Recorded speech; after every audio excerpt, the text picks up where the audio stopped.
दौलतपुर गांव में रमेश अपनी 10 साल की बेटी चंदा के साथ रहा करता था। रमेश की पत्नी का कुछ सालों पहले देहांत हो चुका था और रमेश मेहनत मजदूरी करके अपना और अपनी बेटी का पेट पाल रहा था। हालांकि रमेश का भाई महेश और उसका परिवार उसके घर के पास में ही रहा करते थे, लेकिन महेश की पत्नी लीला को चंदा बिल्कुल भी पसंद नहीं थी। अरे चंदा, कहाँ थी?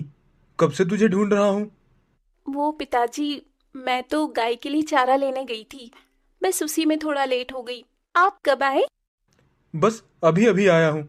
और तू इतना काम क्यों करती है? मैं आकर चारा ले आता। कोई बात नहीं पिताजी, आप भी तो काम पर से आकर थक जाते हैं ना, तो मैंने सोचा मैं ही कर लेती हूँ।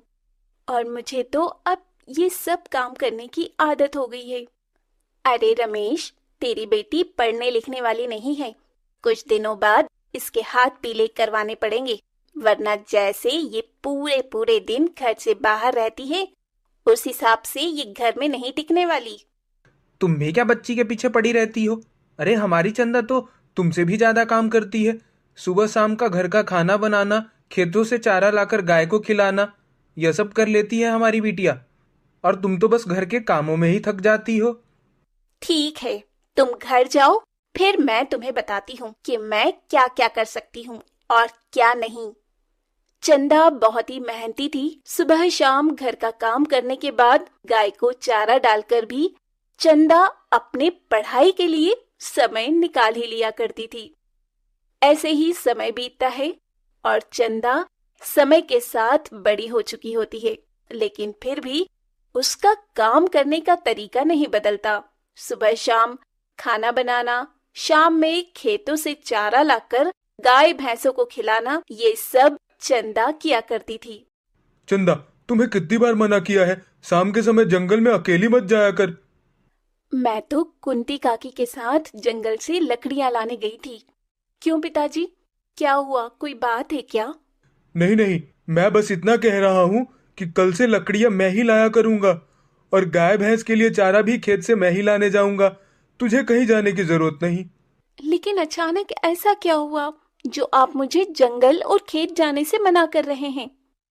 रमेश चंदा की किसी भी बात का जवाब नहीं देता। वहीं रमेश के जाते ही लीला वहां आती है और चंदा से कहती है, तुझे पता नहीं है, सारा गांव तेरे बाप पर थू थू कर रहा है। और गांव वाले तो ये कहते हैं कि इतनी बड़ी जवान लड़की हो गई है, लेकिन अभी तक जंगल जाकर लकड़ियां लाती है और खेत में घंटों बिताती है। जरूर पापा के कान आपने ही भरे होंगे। मैं तो काम से खेत में जाती हूँ और जंगल भी काम से ही जाती हूँ। न जाने आप लोगों के दिमाग में क्या ही चलता है। हाँ, तो अब तेरे बाप ने मना कर दिया है तो तुझे कहीं जाने की जरूरत नहीं है, क्योंकि जल्द ही अब तेरे पिता तेरे हाथ पीले करवाने वाले हैं। ये सुनकर चंदा को काफी बुरा लगता है कि कैसे गांव के लोग और उसकी चाची उसके पिता के कान भर रही हैं, लेकिन जल्द ही चंदा के लिए रिश्ता आता है। चंदा बिटिया, बाहर लड़के वाले आए हैं। सर पर दुपट्टा डालकर अच्छे से बाहर आ जा। रुक, मैं तेरी चाची को भेजता हूँ। अरे मैं आ ही रही थी, जा तू बाहर जाकर लड़के वालों को देख, मैं इसे लेकर आती हूँ। अरे सही से सर पर चुन्नी डाल और ज्यादा बोलने की जरूरत नहीं है। जितना पूछा जाए उतना ही जवाब देना। लड़के की माँ चंदा को देखकर उसके हाथ से चाय की ट्रे लेकर नीचे रख देती है और चंदा को बैठने के लिए कहती है। क्या नाम है और कितनी पढ़ी लिखी हो? जी चंदा नाम है और कॉलेज कर रही हूँ अभी तो। अच्छा, खाना पीना बनाना जानती हो और शादी के बाद घर तो संभाल लोगी ना? अरे घर तो हमारी चंदा खूब अच्छे से संभालना जानती है। शाम में जंगल जाकर लकड़ियां काट कर लाती है और खेतों से गाय भैंस के लिए चारा भी यही लाती है। इतनी बड़ी हो गई है, लेकिन काम करने में इससे तनिक भी शर्म नहीं। हर काम को बड़ी ही मेहनत से करती है। क्या? जंगल जाकर लकड़ियां काटना, खेत जाकर चारा लाना, इतनी बड़ी होकर ये सब करती है? अब क्या करे, बेचारी की माँ नहीं है तो उसे ही ये सब काम करना ही पड़ेगा ना। देखिए, हमें ऐसी लड़की चाहिए जो संस्कारी सुशील हो, लेकिन बिन माँ की बेटी है और पिता इसके घर पर ज्यादा समय रहते नहीं, खेतों में आना जाना है। खैर, हम सोच कर बताते हैं। इतना कहकर लड़के वाले वहां से चले जाते हैं। लड़के वालों के जाने के बाद लीला भी वहां से ये कहकर चली जाती है कि अरे रमेश, मैंने तुझे पहले ही कहा था कि लड़की जवान हो रही है, खेत जंगल मत जाने दिया कर, और बिन माँ की बेटी है तो लोग गलत समझते हैं। मैंने तुझे पहले ही मना किया था, खेतों में जाने की तुझे जरूरत नहीं। घर में रहकर घर का काम कर, कॉलेज जा, बस इतना ही। बाकी का काम मैं खुद ही कर लूंगा। अब अगले दिन लड़के वाले चंदा से शादी के लिए इनकार कर देते हैं। रमेश को इस बात से बहुत दुख होता है, लेकिन वो अपनी बेटी के लिए अब दूसरा रिश्ता तलाशता है और करीब 10-15 दिन बाद चंदा के लिए एक और रिश्ता आता है। देखिए जी, मैं लड़के की बड़ी बहन हूँ। मैंने ही अपने भाई को पाल पोस कर बड़ा किया है। माँ तो हमें बचपन में ही छोड़कर चली गई थी। उसके बाद मैंने ही घर की अपने भाई की जिम्मेदारी उठाई है। मेरा भाई तो बहुत समझदार और मेहनती है। जी, मेरी भी पत्नी का देहांत चंदा के 5 साल की उम्र में ही हो गया था। ठीक है, वैसे लड़की पढ़ी लिखी कितनी है और घर परिवार तो अच्छे से संभाल लेगी ना? अभी कोई दिक्कत परेशानी है तो बोल सकती है। पढ़ी लिखी तो है, लेकिन कुछ ज्यादा ही पढ़ा दिया है मेरे देवर जी ने अपनी लाडली बेटी को। मैंने तो पहले ही मना किया था, पढ़ी लिखी लड़कियां ज्यादा समय अपने ससुराल को नहीं संभाल पाती। ये तो आप सही कह रही हैं जी। वैसे कितनी पढ़ी लिखी है लड़की? कॉलेज में है और आगे भी पढ़ने की सोच रही है, लेकिन मैंने कहा अब इसके हाथ पीले कर देने चाहिए। ज्यादा और पढ़ लिख लिया तो लड़का भी नहीं मिलेगा। देखो, हमें लड़की तो पसंद है, लेकिन हम चाहते हैं कि लड़की ज्यादा पढ़ी लिखी नहीं हो। कल को मेरे भाई को छोड़कर चली गई तो हम रिश्तेदार समाज को क्या मुंह दिखाएंगे? अरे नहीं नहीं, मेरी बेटी ऐसी बिल्कुल भी नहीं है। जितनी संस्कारी है उतनी ही समझदार भी है। पढ़ाई लिखाई तो मैंने इसलिए करवाया कि कल को कोई दिक्कत ना हो। अब ये रिश्ता भी लीला की वजह से टूट जाता है। लीला और महेश दोनों ही खुश होते हैं कि उसने अपने भाई की बेटी का रिश्ता तोड़वा दिया। ऐसे ही ये सिलसिला चलता रहता है और चंदा के चाचा चाची की वजह से उसकी शादी टूटती रहती है। देखा, मैंने कहा था ना, मैं चंदा के इस रिश्ते को भी तोड़वा दूंगी। मैं भी तो यही चाहता था, रमेश की बेटी का रिश्ता टूट जाए। और तुमने लड़के वालों के सामने जो भी बोला सही बोला। रमेश बार बार अपनी बेटी के लिए रिश्ता ला रहा था और किसी न किसी कारण लीला उस रिश्ते को तोड़वा दिया करती। रमेश अब काफी परेशान हो जाता है। ये देख चंदा अपने पिता से कहती है, पिताजी, आप इतने परेशान क्यों होते हैं? चलिए, चलकर खाना खा लीजिए। जो मेरी किस्मत में लिखा होगा वो खुद चलकर आ जाएगा। हाँ बेटी, हाँ बेटी तो सही कह रही है। जो किस्मत में लिखा होगा वही होगा। अब तो सब महादेव पर छोड़ दिया है। ऐसे ही समय बीतता है और एक रोज रमेश के घर गांव के पंडित जी आते हैं। अरे ओ रमेश, कैसा है? घर पे सब कुशल मंगल तो है ना? हाँ पंडित जी, सब अच्छे हैं। बताइए कैसे आना हुआ आपका? मैं तो जरूरी काम से आया हूँ।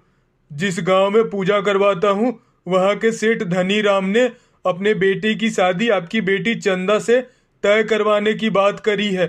दरअसल उन्होंने आपकी बेटी को कॉलेज जाते हुए देखा था। यह आप क्या कह रहे हैं पंडित जी? सेठ धनीराम जी तो इतने धनी हैं कि वह अपने बेटे के लिए एक से बढ़कर एक लड़की ला सकते हैं। तो भला मुझ गरीब पर इतनी मेहरबानी क्यों?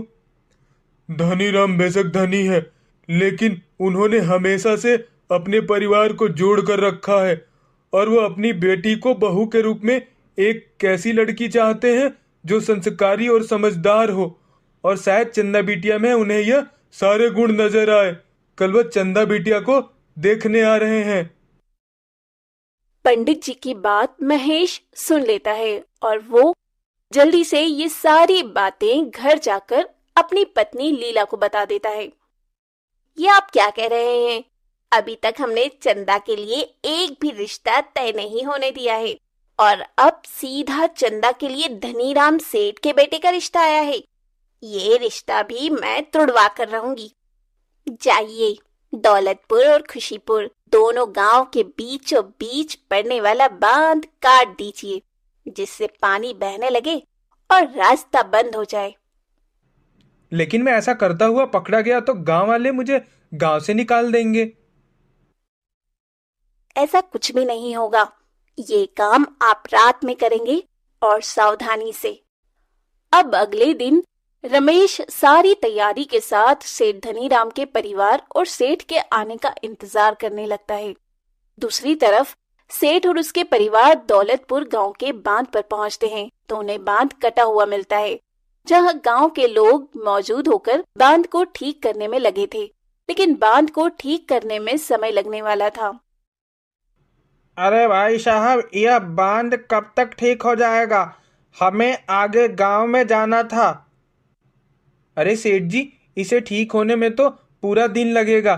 यहाँ के लोग खुशीपुर गांव और खुशीपुर गांव के लोग दौलतपुर गांव में नहीं आ पा रहे। अच्छा अच्छा, ठीक है, लगता है दूसरे समय पर आना पड़ेगा। इतना बोलकर सेठ और उसका परिवार लौट जाता है और महेश बहुत खुश होता है। इधर रमेश सेठ के आने का इंतजार कर रहा होता है।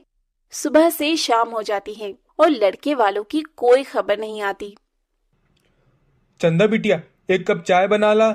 लगता है हम गरीब से पंडित जी मजाक कर गए। जी पिताजी, अभी लाइए आपके लिए चाय। चंदा अब कुछ देर बाद ही रमेश के लिए चाय बनाकर लाती है। तभी वहां पंडित जी भी आ जाते हैं, जिनके हाथ में बहुत सारे गिफ्ट होते हैं। अरे पंडित जी, आइए आइए, बैठिए। अरे वो चंदा बिटिया, पंडित जी के लिए चाय बना के लेती आना।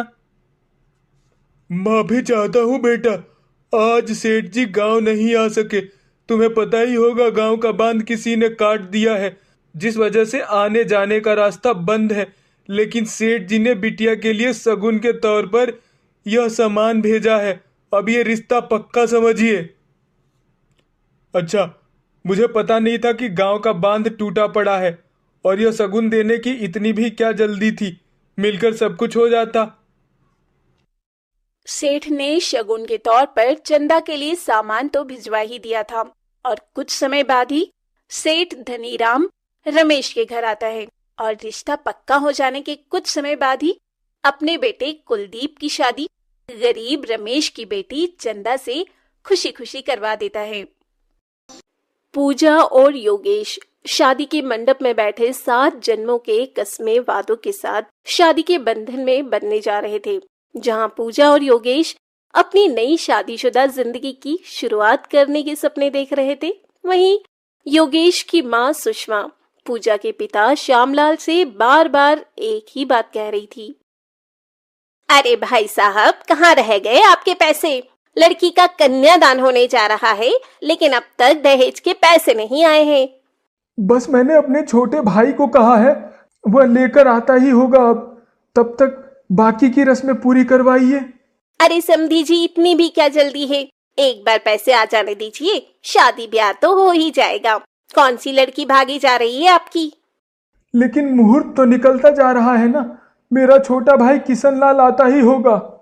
उन्हें आ जाने दीजिए, तब तक मैं कुछ खा पी लेती हूँ। देखो जरा क्या कुछ बनवाया है बारातियों के लिए। जी जरूर समधन जी, आइए आप बैठिए, मैं आपके लिए खाना मंगवाता हूँ। इधर पंडित जी बार बार मुहूर्त निकला जा रहा है कहकर मंत्रों को बीच में ही रोक दे रहे थे, लेकिन सुषमा श्यामलाल को अपनी बेटी पूजा का कन्यादान करने ही नहीं दे रही थी। देखिए समधन जी, पंडित जी का भी कहना है कि मुहूर्त निकलता जा रहा है। आप मेरी बात समझने की कोशिश कीजिए। बस मेरा भाई आता ही होगा, थोड़ा सा समय और दे दीजिए उसे। अरे बड़ी लंबी उम्र है समधी जी, आपके भाई की आ ही गए। पूरा कैश तो है ना, पूरे 5 लाख। जी जी, पूरा बंदोबस्त कर दिया था मैंने। मेरी बेटी की शादी में कोई कमी नहीं रहे। इसलिए मैं अपने घर तक को गिरवी रख दिया है। अब बेटी पैदा की है तो इतना फर्ज तो बनता है ना आपका कि आप अपने आप को गिरवी रखें या अपने घर को। क्यों समधी जी, कुछ गलत तो नहीं कहा ना मैंने? जी नहीं नहीं समधन जी, अब मैं कन्यादान की रस्म पूरी करता हूँ। सुषमा का बेटा पढ़ा लिखा और अच्छी नौकरी करता था।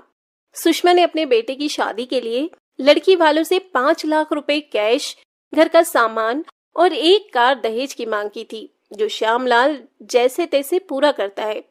अब पूजा भी शादी करके अपने मायके से ससुराल आती है।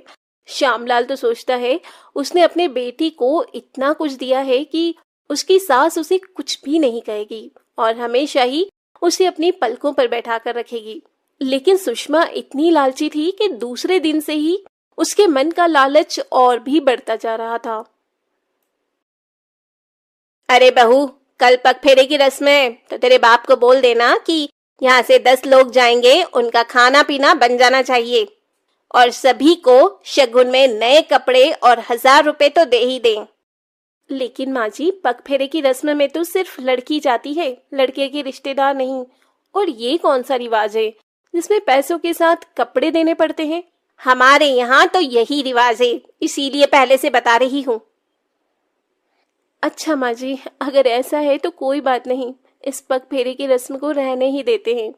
मेरे पिता ने अभी अभी आप लोगों को इतना कुछ दिया है कि उनका हाथ खाली हो चुका है। वो 10 लोगों का खाना पीना, कपड़े और शगुन के तौर पर 1000 रुपए नहीं दे पाएंगे। हाँ हाँ, तेरा फकीर बाप जब बेटी के ब्याह में खर्च नहीं कर सकता था तो बेटी को जन्म ही क्यों दिया। खैर छोड़ो, अब तक उसने जितने भी सामान दहेज में दिए हैं सारे लोकल हैं, कोई काम का नहीं लग रहा। माँ जी, मैं समझती हूँ, उन्होंने जो भी दिया है कर्ज में आकर दिया है। जैसा भी दिया है अपनी तरफ से अच्छा दिया है। आप ऐसे कैसे बोल सकती हैं? जो देख रही हूँ वही बोल रही हूँ, लेकिन तेरी जुबान भी दूसरे दिन से ही कुछ ज्यादा चलने लगी है।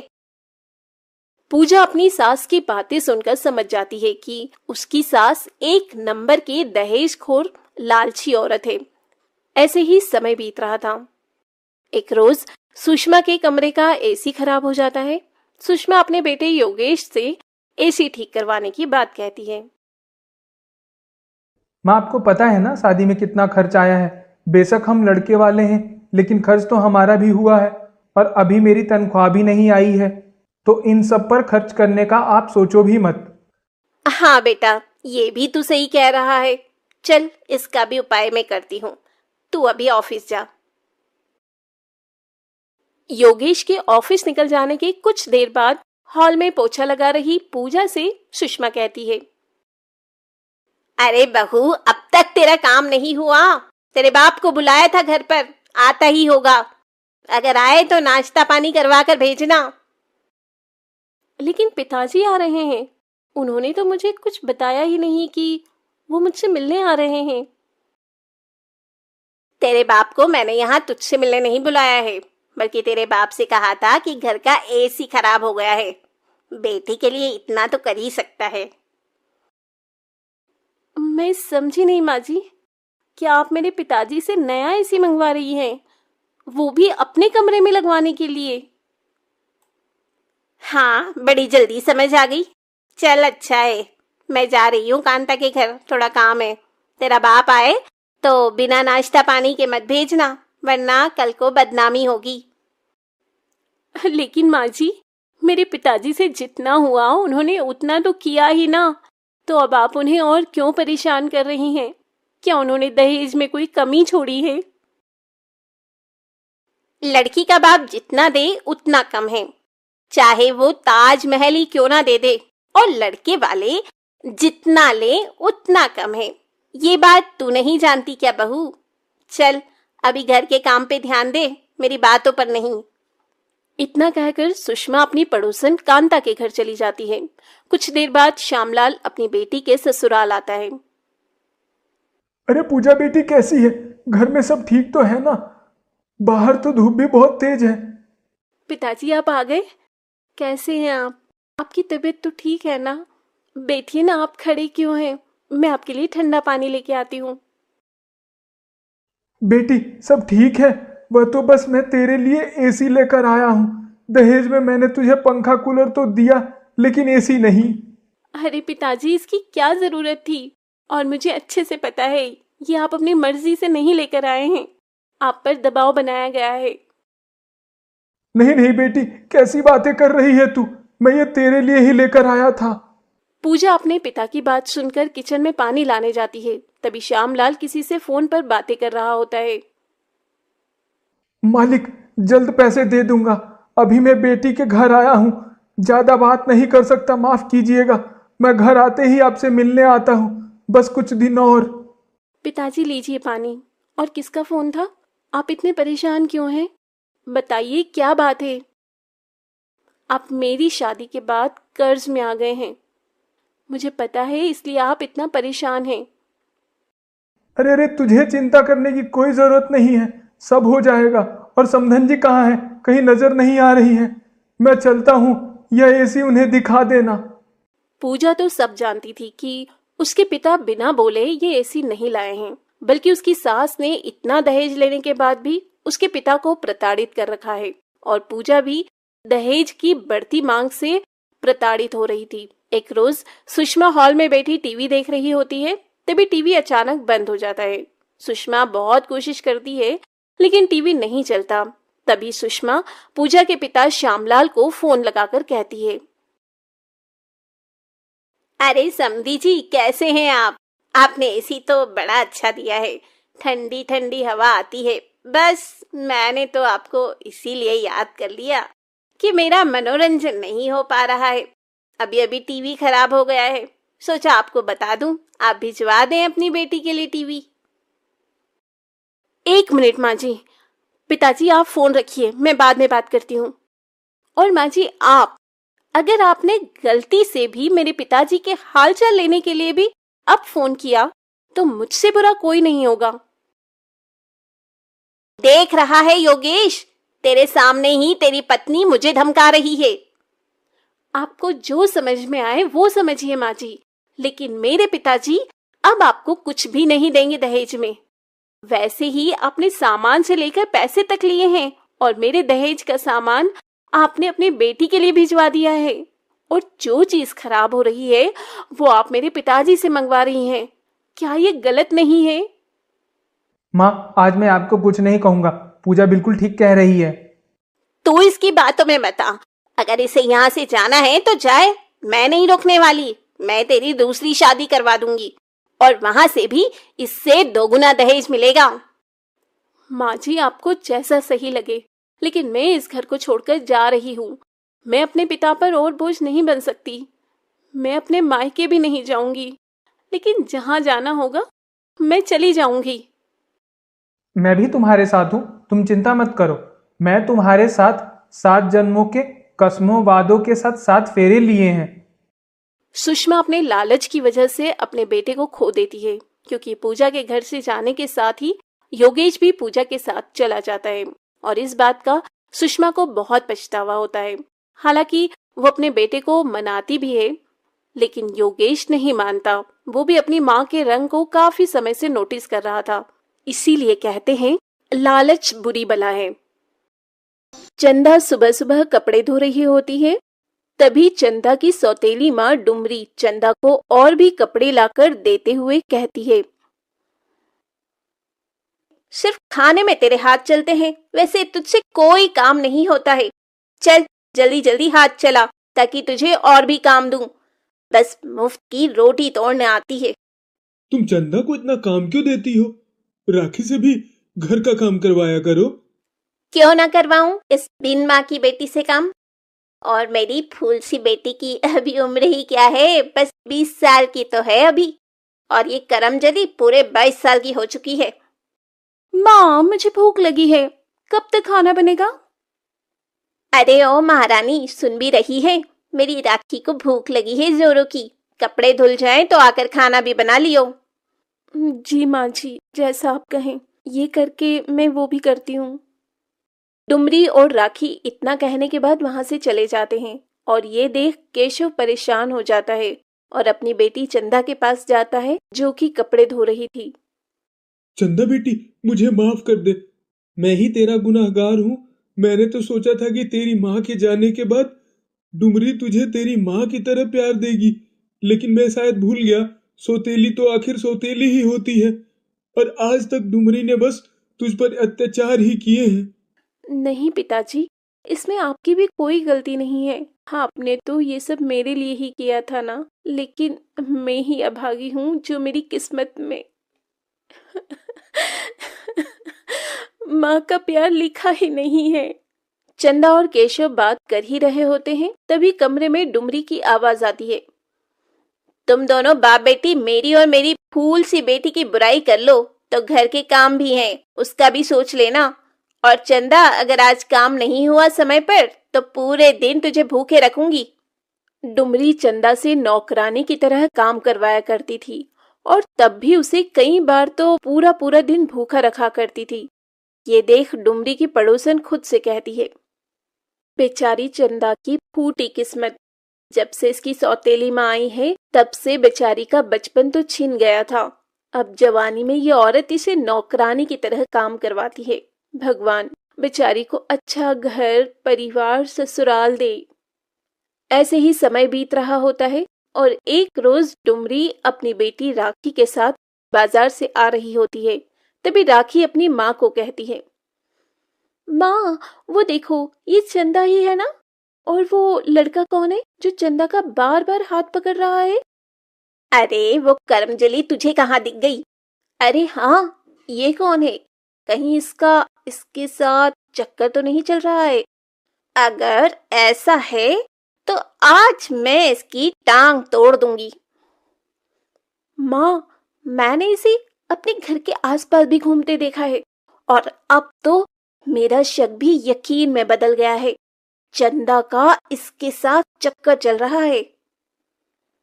अभी यहाँ रोड पर तो मैं तमाशा नहीं करना चाहती हूँ, लेकिन आज इसे घर आने दे। जिन दो पैरों से ये इससे अपना मुंह काला करवाने आई है, वही दोनों पैर मैं आज इसके तोड़ डालूंगी। अब राखी और डुमरी केशव के कान भरकर चंदा के आने का इंतजार करने लगते हैं। चंदा जैसे ही घर आती है, डुमरी चंदा का बाल पकड़कर उसे दरवाजे से खींचकर घर के अंदर लाती है। अरे माँ, ये अब क्या कर रही हैं? माँ नहीं, मेरा बाल छोड़ो। आप ये क्या कर रही हैं माँ? आप सुन तो रही हो ना? माँ, मुझे दर्द हो रहा है। करमजली अभागी, तो इस घर का नाम मिट्टी में मिलाना चाहती है। कौन है वो जिससे तू चिपक चिपक कर बातें कर रही थी? वो माँ, वो मैं आपको बताने ही वाली थी। मैंने कमल के बारे में पिताजी को बताया था। पिताजी, आप कुछ बोलते क्यों नहीं? वो क्या बोलेगा? दोनों बाप बेटी ने मिलकर इस घर का नाम मिट्टी में मिलाने का जो फैसला ले रखा है। अरे तुम दोनों चाहते क्या हो? डुमरी चंदा को खूब मारती है और खाना भी नहीं देती। केशव भी चंदा को नहीं बचाता क्योंकि उसे भी अपने घर की इज्जत प्यारी थी। इस वाकये के बाद ही डुमरी चंदा के लिए लड़का देखना शुरू कर देती है। तुम इसकी 10 दिन के अंदर शादी करोगे, वरना मैं ये घर छोड़कर चली जाऊंगी। इसे तुम किसी दूध वाले के हाथों में या फिर किसी कबाड़ी, अखबार या दलाल के हाथ बेच दो, लेकिन ये लड़की 10 दिन के अंदर यहाँ से जानी चाहिए। मैं देख रहा हूँ इसके लिए लड़का। अब तुम शांत हो जाओ और मुझे भी शांत रहने दो। वो तो अच्छा हुआ मैंने इसे देख लिया, वरना इसने तो इस घर के बारे में एक बार भी नहीं सोचा है।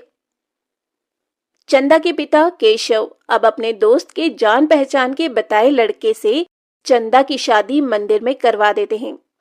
चंदा तो गम की मारी अपनी जिंदगी काट रही थी, लेकिन चंदा जैसे ही अपने ससुराल जाती है, उसके ससुराल में चंदा के पैर रखते ही कई सारी अच्छी खबर आती है। अरे बहू, तू तो साक्षात लक्ष्मी का रूप है। क्या बात है, तूने तो घर में कदम रखते ही इस घर को स्वर्ग बना दिया। हाँ चंदा, तुम्हें पता है, जैसे ही तुम्हारा गृह प्रवेश हुआ है वैसे ही एक के बाद एक अच्छी खबर मिली है। हाँ बहू, तू यहाँ बैठ। आज ही शाम में हम अपने नए घर में शिफ्ट हो जाएंगे। मैं कुछ समझी नहीं माँ जी। देख, मैं तुझे बताती हूँ। जैसे ही तू इस घर में आई, तभी हमारे सालों से चल रही तेरे चाचा ससुर जमीन का केस हार गए और हमें ये न्यूज़ मिली। और मेरे नितिन को सरकारी नौकरी का लेटर भी आया। और तेरे ससुर का जो सालों से पैसा अटका था, वो भी कल ही मिला है उन्हें। अब हम शाम तक ये किराए का घर छोड़कर अपने बड़े से घर में जा रहे हैं। ये तो बहुत अच्छी बात है माँ जी, मुझे भी अच्छा लगा सुनकर। चंदा जैसे ही अपने ससुराल जाती है, उसके घर परिवार में खुशियां ही खुशियां नजर आने लगती है, क्योंकि चंदा के सर से तो उसकी माँ का हाथ बचपन में ही उठ चुका था। लेकिन अपने ससुराल में उसे अपनी सास सुजाता से उसे माँ वाला प्यार मिल रहा था। और अब ऐसे ही काफी समय बीत जाते हैं। एक रोज केशव चंदा के घर आता है और वो चंदा का हवेली जैसा घर देखकर बहुत खुश होता है। और चंदा की सास भी केशव को कहती है, आपने तो हमारे घर बहू नहीं, साक्षात लक्ष्मी दी है, लक्ष्मी। इसके घर में पैर रखते ही देखिए हम क्या थे और क्या हो गए। मुझे तो पहले ही पता था, मेरी बेटी के अच्छे कर्म हैं। जिस घर में जाएगी उस घर को स्वर्ग बना देगी, स्वर्ग। ये राखी की शादी का कार्ड है, हम सब जरूर आएंगे पापा जी। केशव अपनी बेटी को खुश देख बहुत खुश था और वो जब अपने घर आता है तो अपनी पत्नी से कुछ भी नहीं कहता। दे आए महारानी को शादी का कार्ड। मैंने तो मना किया था कि कोई जरूरत नहीं है उसे राखी की शादी में बुलाने की, वो उस लायक ही नहीं है। लेकिन नहीं, आपको तो अपनी लाडली को बुलाना है। अब तुम चाहे उसे कितना भी कोस लो डुमरी, अब मेरी बेटी जहाँ भी है बहुत खुश है और अपनी पुरानी जिंदगी को भूलकर आगे बढ़ रही है। अब ऐसे ही कुछ समय बाद शादी वाले दिन शादी की सभी तैयारियों के बीच लड़के वाले राखी से शादी करने से इनकार कर देते हैं, क्योंकि उन्हें और भी दहेज में पैसे चाहिए थे। ये सुन डुमरी लड़के वालों के सामने हाथ जोड़े खड़ी होती है। बगल में केशव भी होता है। हमने तो आपको पहले ही 1 लाख रुपया दिया है, एक महंगी गाड़ी भी दी और अपनी बेटी भी दे रहे हैं, और अब भी आप और पैसे मांग रहे हैं। हम गरीब लोग कहाँ से लाएंगे इतना पैसा? मैं कुछ नहीं जानती, मुझे 1 लाख रुपए और चाहिए, साथ में सोने की चेन, वरना ये शादी नहीं हो सकती। उठो बेटा मंडप से। डुमरी लड़के वालों के सामने गिड़गिड़ा ही रही होती है, तभी एक बड़ी सी गाड़ी डुमरी और केशव के दरवाजे पर आकर रुकती है। कार देख डुमरी के मुंह से निकल जाता है, अब ये कौन आया? कहीं भगवान ने मेरी सुन तो नहीं ली और मेरी मदद को कोई फरिश्ता भेज दिया। जरूर चंदा बेटी आई होगी और दामाद जी। हाँ क्यों नहीं, वो भिकारन कार में होगी। तुम भी बिना पिए कैसे सपने देखते हो? अब जैसे ही नितिन के साथ चंदा महंगी गाड़ी से महंगी साड़ी ज्वेलरी पहने निकलती है, डुमरी की तो आंखें ही चमक जाती है। आसपास के खड़े लोग भी चंदा को देख हैरान थे। तभी चंदा आते ही अपने गले में पहना हार उतारकर दूल्हे को पहना देती है। क्या मांग है तुम्हारी? 1 लाख रुपए और सोने की चेन? वो छोड़ो, ये लो पूरे 10 लाख का हार है ये, और चुपचाप शादी करो। अगर अब कुछ भी बोलने की कोशिश की तो पुलिस को बाद में बुलाऊंगी। पहले यहाँ जितना खर्चा और बेइज्जती हुई है उसे पहले वसूल लूंगी। चंदा बेटा, कौन सी लॉटरी लगी है तेरी? लंबी गाड़ी, नौकर चाकर, तू तो एकदम बदल गई। जब डुमरी को सब कुछ पता चलता है तो उसे बहुत पछतावा होता है, क्योंकि डुमरी की बेटी राखी की शादी आज चंदा की वजह से हुई, वरना लड़के वालों ने तो दहेज के चक्कर में डुमरी की बेटी राखी से शादी करने से साफ इनकार कर दिया था।